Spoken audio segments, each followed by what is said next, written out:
Hello, everyone. Hi, we've got people here already. Hey, Em. Hi, Alicia. Hello, Marilyn. I'm pre-warning everybody that Alex is very needy and he really, really, really wants mom right now. So if he manages to get past my husband and open up the doors to the office, you might have a Alex sighting.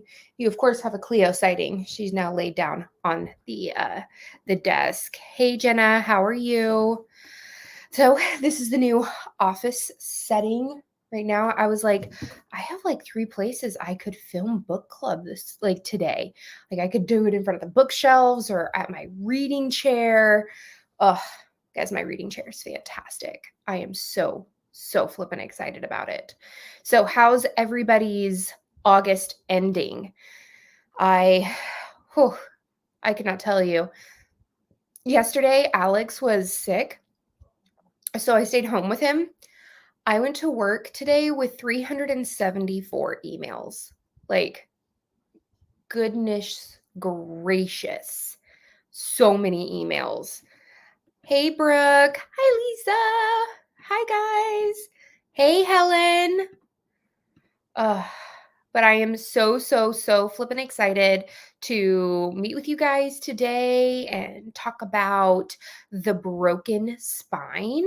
So let's see. Alicia, hot. Can't wait until fall. I know. It is 7 o'clock here and it is currently 90 degrees according to my watch. It was way too many emails. Way too many emails. Ready for all things fall. I 100% get you. Like I'm slowly and surely just like dressing for fall, like in fall-ish colors. I'm like, no, I'm going to manifest fall because it is so gross. So gross outside. Okay. So today's or this month's book was The Broken Spine by I think it was Dorothy St. James. This is the beloved bookworm mystery series. So while I sort of give a good synopsis, I'm just going to read the synopsis from the back of the book. Let me know, what was your star or Cleo rating in the comments. Let's see. Hello, Ellen. Okay, so The Broken Spine. Trudell Beckett, known to her friends as True, finds herself in a bind when her library in lovely Cypress, South Carolina, is turned into a state-of-the-art bookless technological center. A library with no book breaks, True's book-loving heart. Oh, sorry. A library with no books breaks True's book-loving heart, so she decides to rescue hundreds of beloved tomes slated for the town dump. Under the cover of darkness, True, along with her best friends, coffee shop owner Tori Green, and mysterious best-selling author Flossie Finnegan Baker, set up a secret book room in the library's basement and prepare to open it to their most loyal and trustworthy patrons. But as True and her crew are putting the finishing touches on their new book room, the town manager who was behind the big push for the library's transformation is crushed by an overturned shelf of DVDs. True becomes the prime suspect as she hasn't hidden the fact that she hated all of those wonderful, or she hated having all of those wonderful books replaced by tablets and computers. True knows she's in a heap of trouble, and it doesn't help that the officer in charge of the case is her old crush from high school who broke her teenage heart. To keep herself out of jail and her beloved book room up and running, True, with the help of Tori, Flossie, and a brown tabby cat stray named Dewey Decimal, decides to investigate. Bum, bum, bum. Let's see. So we had some other people come in. Hi, Amber. Hi, Margaret. So we've got 4 cats, 4 Cleos, 3 Cleos, 4 Cleos, 4 Cleos, 4 Cleos. Liked it more than I thought. 4 Cleos. Nice. I didn't quite finish it yet, but I'm going with 4 Cleos. Hey, Morgan. How are ya? And 3 Cleos. Ooh, another 4 Cleos and another 3 Cleos. All right. Yes, Cleo, I'm talking about you. She keeps hearing her name and she's like, rolling on my desk chair. Let's see if I can just show you guys. She's rolling on the desk chair and just like cuddling with it and is wanting to know why I keep saying her name. So there's Miss Cleo. But yeah, I gave it 3.5 Cleos. I don't want to like spoil. Let's talk. Okay, I worked at the public library for over 4 years and definitely could see us doing something like that. Librarians can do everything. Ooh, 2 Cleos from you, Prudence. I can't wait to see why you gave it 2 Cleos. So, like always, I put some discussion questions up, and we had our character list, which was lovingly put together by one of our fellow, lovers of the book club, Jessica. She was fantastic in going through the book and finding all of the characters. So I made a character list, and it's also on the Patreon for those that are like me. And it doesn't matter if you just read the book or you actually love the book, you forget all of the characters. So it is a judgy-free zone here. So one of the very first questions is it's sort of about the book. I mean, it's one of the main things in the book, but it's not actually like, I just want to know, do you think that libraries should have more technology in them for the public, or do you think that it is beyond the scope of public space, like of our tax dollars going for those things? I feel like a lot of libraries are going more technological and having like 3D printers and things like that. But I don't want to walk into a library and then all of the books are gone and then like all of the books smell and everything. If I feel like it's like it's a fine balance between making sure, like, giving our kids and our community and citizens and everything a leg up technologically wise, because things can be super expensive. Like, my husband has an at-home 3D printer and it's not cheap. Versus, making sure that we have like all of like the search engines and things like that for the students. You know what I mean? So I'm like back and forth. Yes, thanks, Jessica. Thanks, Jessica. I love the character lists. I totally need them. Yes, I was at the end of my wit at this month. I listened to this book on audio, and normally when I read it on Kindle, I highlight characters as they come up, and then I can just go back to my notes. But I wasn't able to do that this month. I definitely see the need of tech for the public at the public library. Libraries are there to provide knowledge and connect us to the world. The books are needed, but tech plays an important role. I like it. There's something about a real book. There just really is. Like, even though I've done this year the majority of my reading on audiobook and on Kindle, I'm itching to just sit down and read a physical book. I had a hard time connecting with the town and the protagonist. I never truly felt invested in the characters or the town, which was not developed enough for me. The ending was lackluster. I can totally see that, Lisa. I did feel like the town didn't really have like a main role in the book. Like, I feel like it was almost as though the library was the small town. And you guys can totally tell me if you disagree, but that's sort of how it felt. But I feel like it needed to be fleshed out more and given more detail and felt more real. I think libraries need to be balanced to appeal to everyone. I agree. And libraries are a hot take right now, especially with like what the librarians provide for students. So I thought that this was very on point for sort of what the United States is dealing with right now. So yeah. I think that in order for libraries to still function as a center for information in 2022, I think there does need to be a stronger push in the technology department. I agree. I feel like one of the things, like one of the next questions is, what are your thoughts on reading on a tablet versus physically? So, hold on, let me take a drink. So, one of the things when I worked at a bookstore was I realized that large print books actually cost a lot more than regular print books.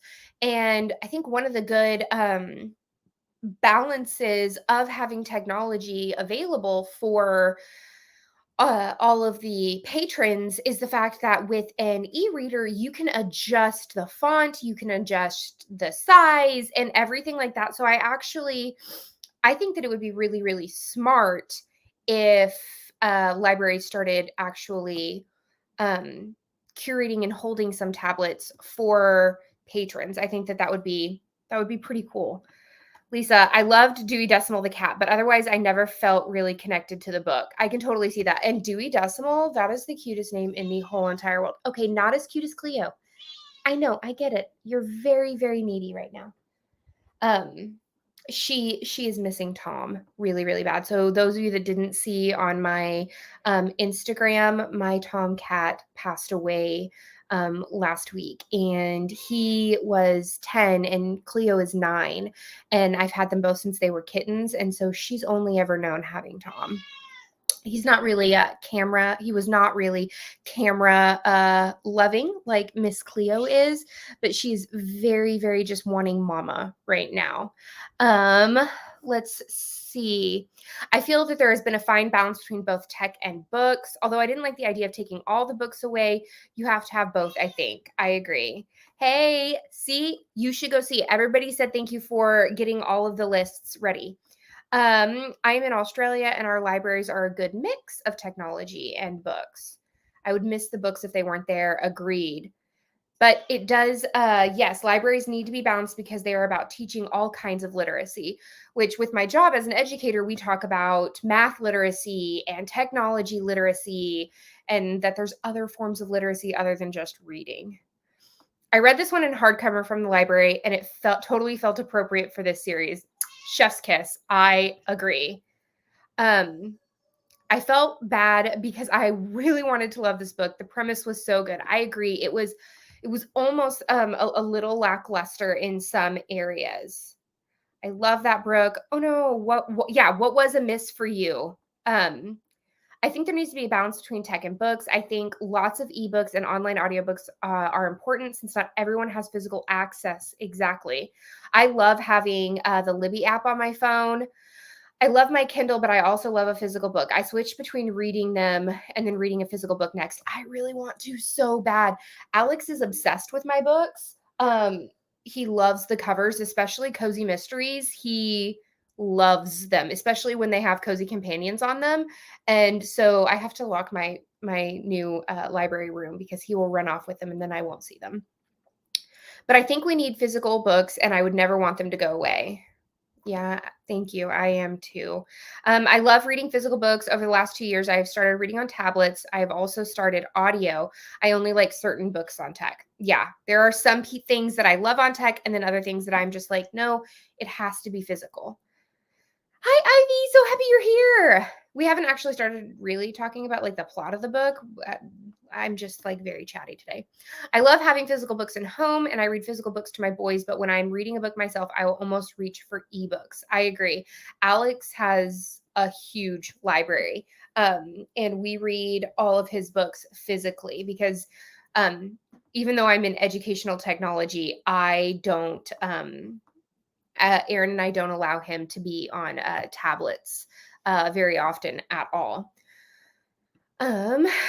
I love both forms of reading. I couldn't give either of them up either. When I was a younger adult, I got very into reading digital books because I moved so much. But now that I'm more settled, I'm back into physical books. It's the only time I truly get away from a screen. I couldn't agree more. Hey, Polly. I love paper books. Due to MS, I read Kindle or on my phone. Still have physical books for good days. Yes, agreed. I didn't like how the books were tossed in the trash and not even donated. Like, why couldn't the patrons take them for free? Seriously, Roxy, that is such a good point. I hated the fact that they were like, these are going to the dump.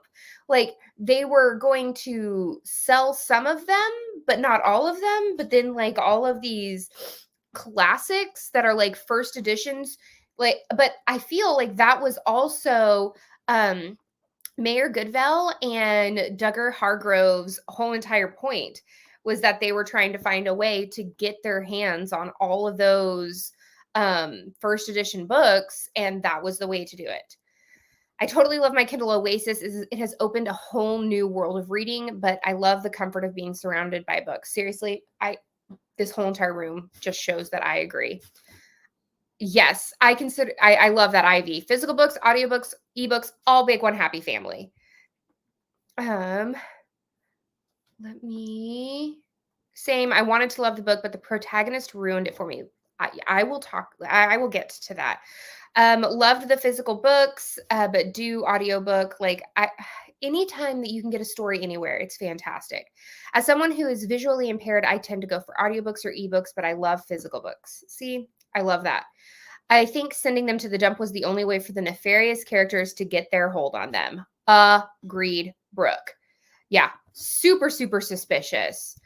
Totally agree that it was a major point of dislike. They didn't even recycle. Come on. I couldn't agree more. Okay, so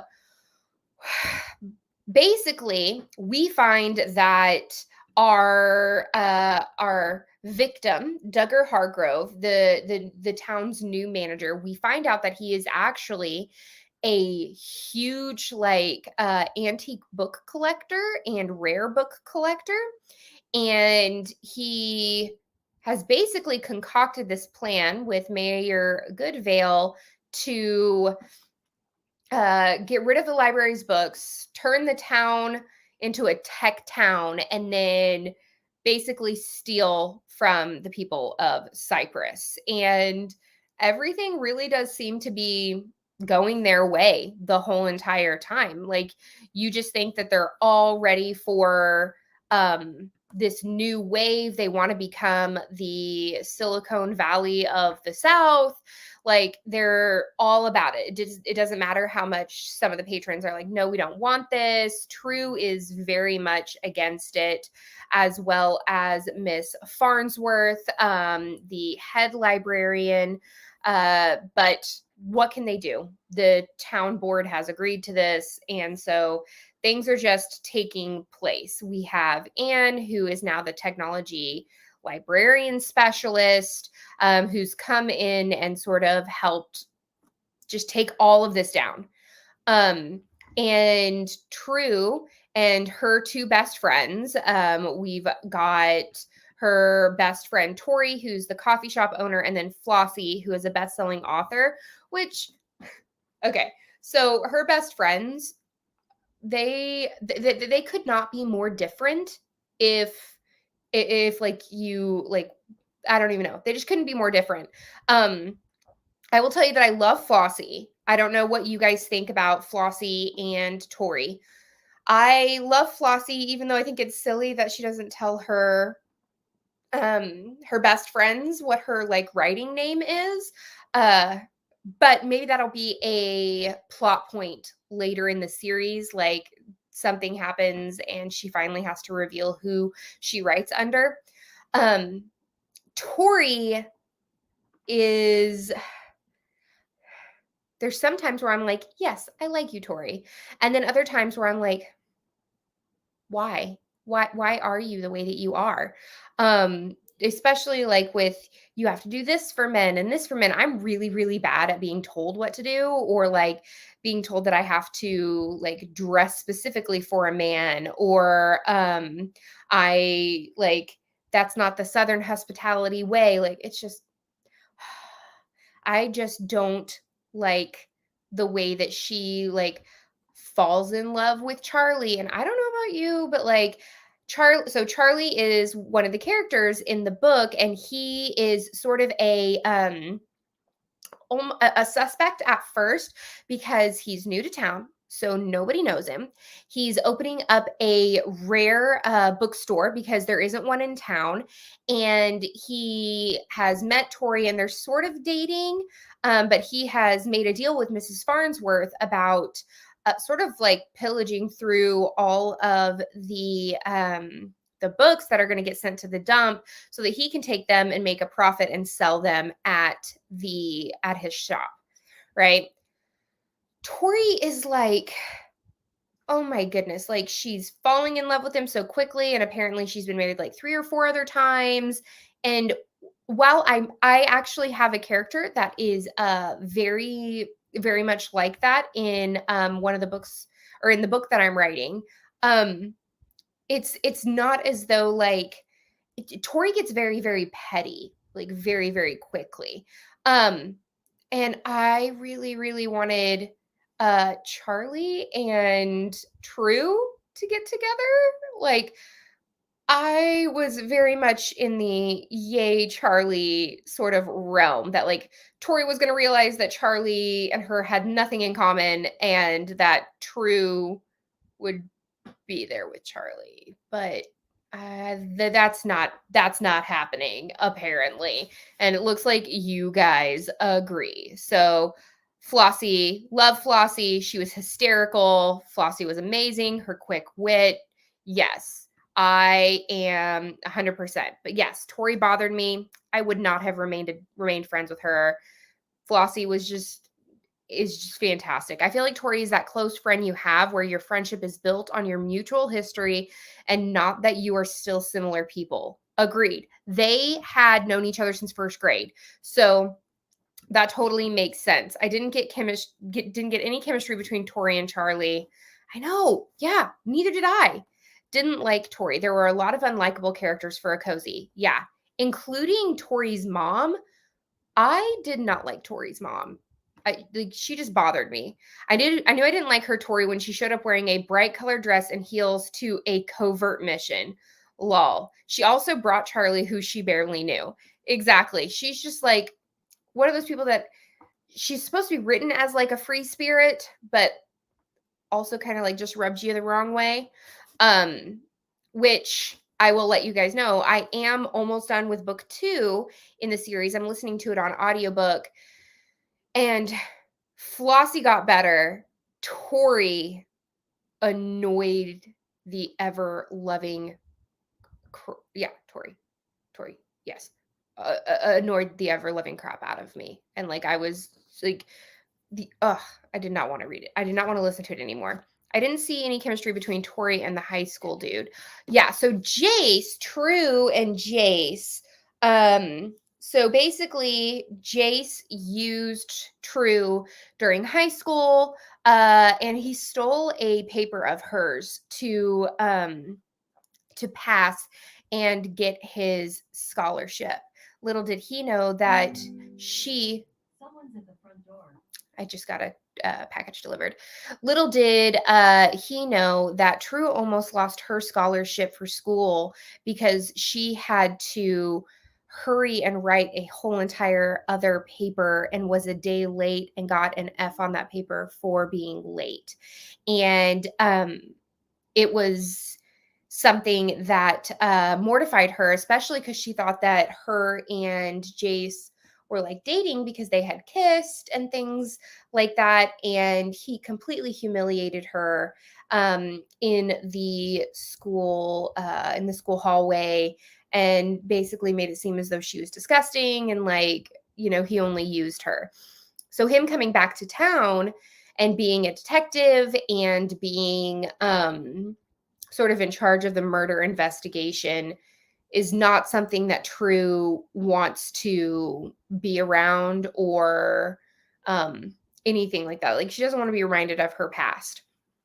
So there were so many characters. It was hard to remember who was who.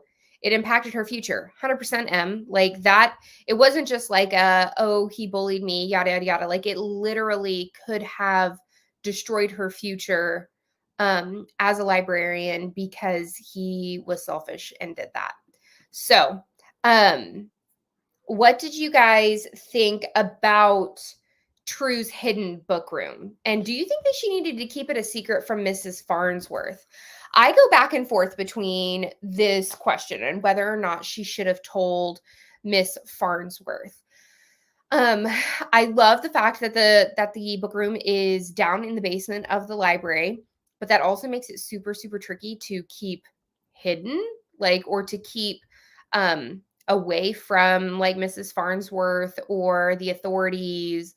And I know that a lot of the cleaning people, they know about it, but they don't want to say anything about it. So like they're keeping their secret for, or that secret for her. But what did you guys think?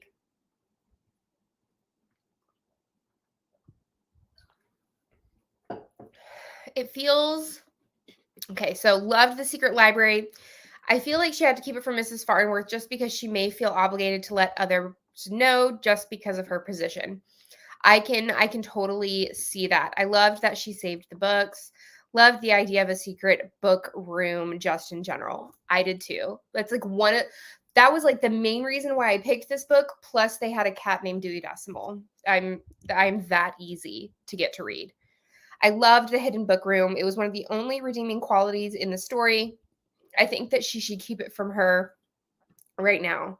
I love that the books were saved. Mrs. Farnsworth is a rule follower. She really is, because as you read more and more into the book, so Duggar died, and we've got True as a main suspect, then Anne, then Charlie was a suspect at some point, and then we also had sort of that loan shark who came in from Vegas was also a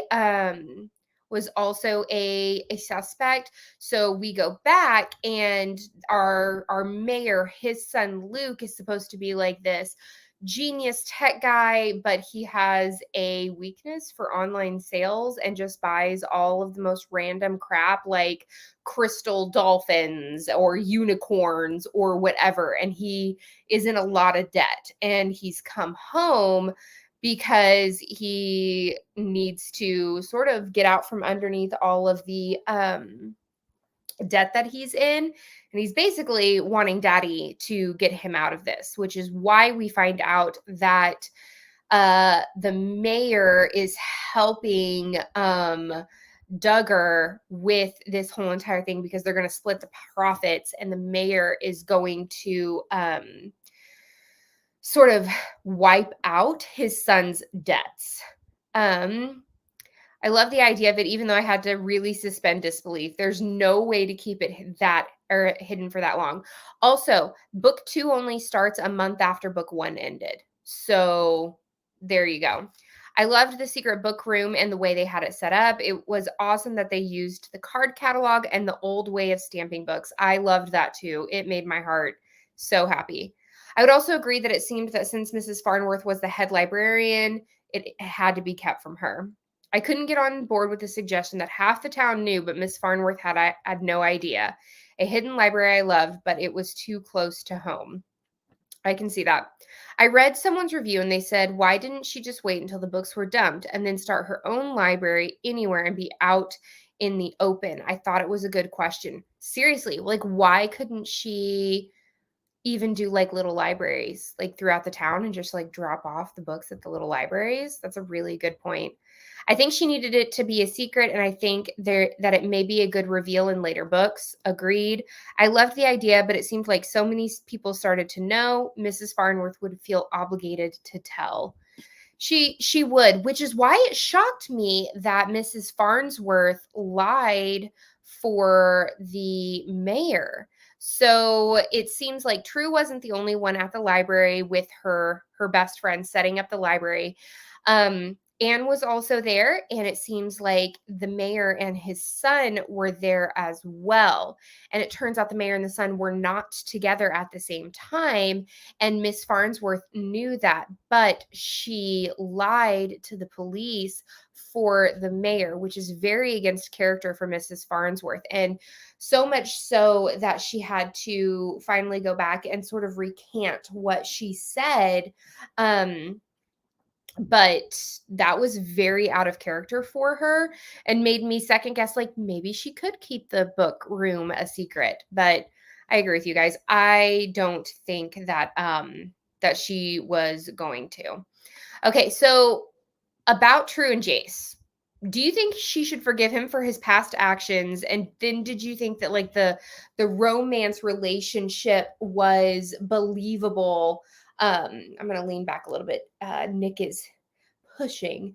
Did you think that there were romantic sort of leanings between True and Jace were believable? After I found out like what he did, I don't know if I would have really felt at all like any kinship toward him at all. Like I know 18-year-old Courtney, senior Courtney versus 32-year-old me now are two totally different people. Like I would not be I don't know if I wouldn't not be friends with me, but there are some decisions I made that I cringe at. Like I still have secondhand embarrassment at and go like, ooh, why'd you do that? So I can see that he sort of has grown since then. Like they're 37, 36, 37 now. So maybe it got he changed enough that he's totally different, but I don't know. I don't know how I would feel about how cruel he actually was. But I don't know. I'm not in her shoes. Um I know that Mrs. Farnsworth mentioned something about blackmail, but wouldn't tell True anymore. I'm looking forward to finding more about that. Yes. I want to know the skeletons Mrs. Farnsworth has in her closet. I was wondering about that too. I like that he apologized and he is a different person now. True, Helen. It seems like maybe Jace has changed for the better, but I would have had a hard time letting go not only the humiliation betrayal at school, but the stealing of the paper. I think it's fine to forgive him. Everyone deserves forgiveness if they are sincere, but feeling romantic for feels for him. No. Yeah, that's sort of where I'm sort of at, Lisa. I thought Jace could have been more remorseful. I need to see more groveling, but yeah, I would forgive. I can see that. Yeah. I do think that she should forgive him because long-standing grudges for something like that doesn't really make a lot of sense to me. However, I wasn't really buying into their romantic relationship. Yeah, I felt more like there could have been more romance between True and Charlie than True and Jace. I would have forgiven him, but there would have been no chance of romance. Like friendship, maybe, but I don't, yeah, just to be hurt that bad. It was 19 years ago. Time to move on. No, I don't think the chemistry seems that it works. He doesn't even recognize her at first. And then like part of me is like, did he actually recognize her? But then he just decided not to say anything. I don't know. No, I feel like he didn't show enough accountability for what he did. He apologized, but not right away. It was so crappy, and he's a man in his late 30s. And he acted like he didn't even know that she tutored him in, right? Like I feel like he was trying to be like, "Oh no, I don't remember," to see if maybe she didn't remember, but then whenever he realized that she did, then he was like, "Okay, I'll like fess up." Yes to forgiveness, but no to romance. I like that we're all on sort of the same page. No romance between True and Jace. They could be friends, but I don't feel real sparks and too much bad history. Yeah. So, I will we shall see what the future of it holds. What did you guys think about Anne in the library and like all of the people who were seen as could be the killer?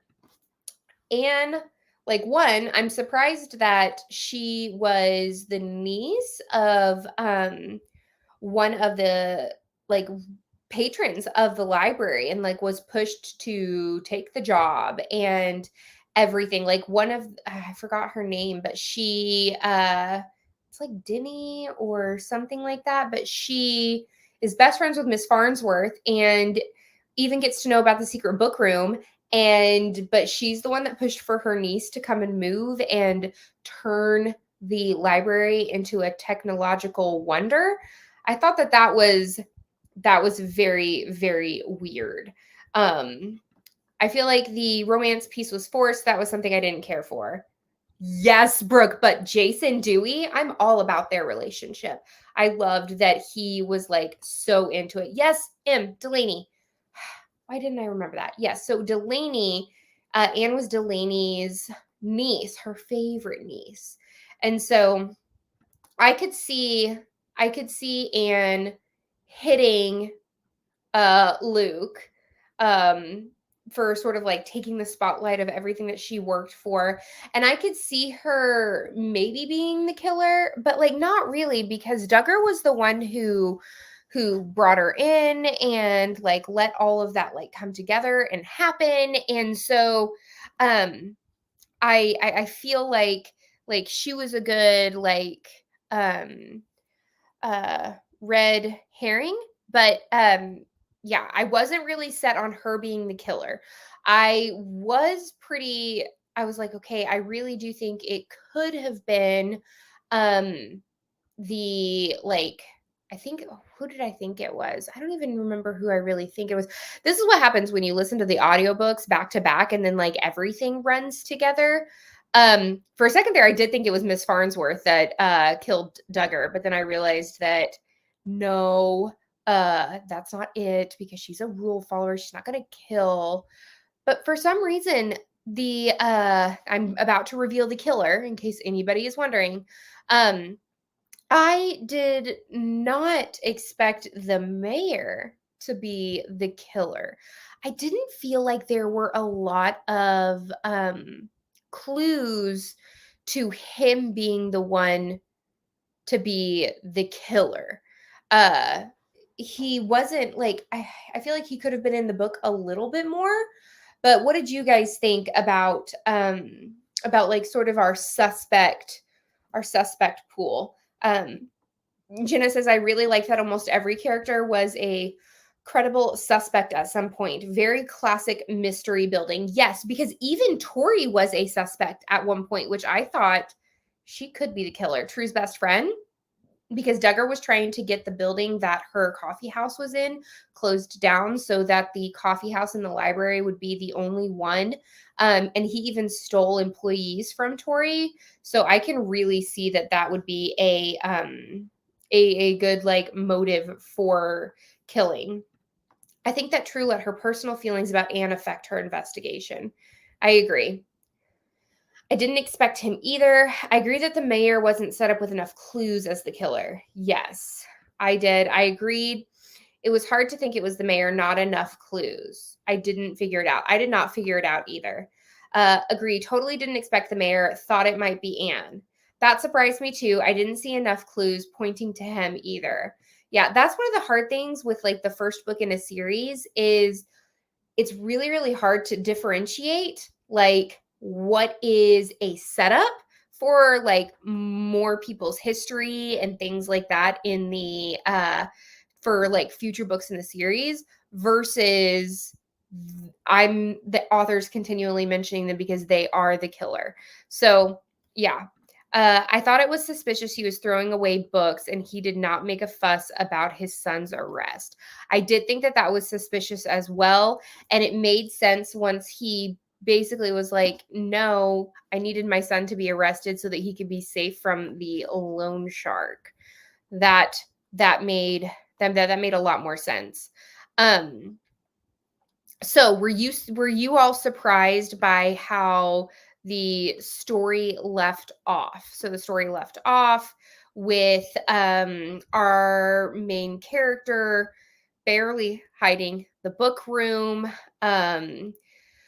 We have some new characters in the actual town with Charlie, and then like the weird thing between Jace and True and him trying to figure out what was down there, and with the mayor. Like what do you guys think overall about how the story let off, and are you going to continue the series? I I think I have like an hour and a half left in the audiobook. I've been reading it or listening to it while I drive between sites. I have 1 hour and 33 minutes left. One thing that I do love about this series, those book covers are freaking adorable. Like they are beautiful. Look at that book cover. Like the colors, like the artistry, it's just It's so flippin' on point. I am in love with just the book covers themselves. And the fact that Dewey has a pattern in his fur of a skull, that's just flipping fantastic. I love it so much. It is amazing. It will really depend on how book 2 ends. I think there's only 3 books in the series right now. Let me double check. Yes. So there are, I think it says like book 3. There's 3 books in this series. I'm trying to find it on Amazon because it did tell me and then I did not. Yes. So books, there's 3 books. There's The Broken Spine. I'm almost done with A Perfect Bind. And then book 3 is A Book Club to Die For. And that one doesn't come out until November 1st. So we are very much at the beginning of a series being written. Let's see. Yes.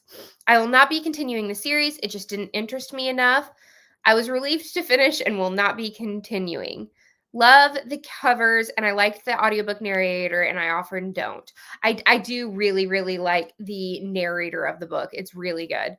Yes, continuing, have book 2. It is really easy to read, even if the story is a little crazy. I am willing to try one more. I will read at least the next one for sure. That's enough that I think I will know more about the book room and the blackmail. I could continue, or I would continue. I hope there will be more of a love triangle with Charlie and Jace. I hope so. I was excited to try another one. I will try book 2. I will read the next one. I will try book 2. I'm going to read book 2 and see from there. See, this is what I flippin' love about book club so much is like, if you don't like the book, that's okay. You now know and you can go off and read another book. Or, yes, you loved the series. Well, then let's continue down the rabbit hole of the series. And I love it so much. I love you guys so much and just the whole entire vibe and just community we have here. You guys are amazing and I love your faces. The audiobook narrator was really good and she sounded the right age. Exactly. That's something that I didn't realize that I cared about, but she did. She didn't sound too young, but she didn't sound too old. She like that audiobook narrator was just like, and I am able to really distinctly know like who's talking when she changes her voice. So I really, really liked it. Okay, so that is the end of the discussion for this book club for this month. But the for September, our theme was senior sleuths. And we had the choices of Basket Case by Nancy Haddock, Chorus Lines, Caviar and Corpses by Mary McHugh, and Going Through the Notions by Kate Price. We had 28 votes total, and overwhelmingly 68% of people chose Basket Case by Nancy Haddock. I'm super, super excited about this. And I think right now, if you go on Amazon, I'm going to put the link in the comments. Right now on Kindle, it's only $3.99. It's $7.99 mass market paperback. But it is, only $3.99 on Kindle, which is pretty good. If you ask me, like that's not horrible. Apparently I purchased this book in 2019. So as I said, it has been on my list for a very long time to read, and this is now the perfect opportunity to read it. Love this community too. Thank you, Courtney, and everyone in Book Club. You guys are amazing. Thank you, Alicia. But I think I'm going to wrap it up. It is almost Alexander's bedtime, and I'm getting in like all of the one-on-one kisses, smooches, and just cuddles before Nick gets here. So I just want to thank you guys so much for coming and chatting and talking about book club and all of the things. This community is just absolutely amazing. You guys know how much I love all of you all, and I will talk to you guys on Instagram, in my comments on my channel, and on Patreon. So have a good night, everyone. Thank you. I'll talk to you guys later. Bye.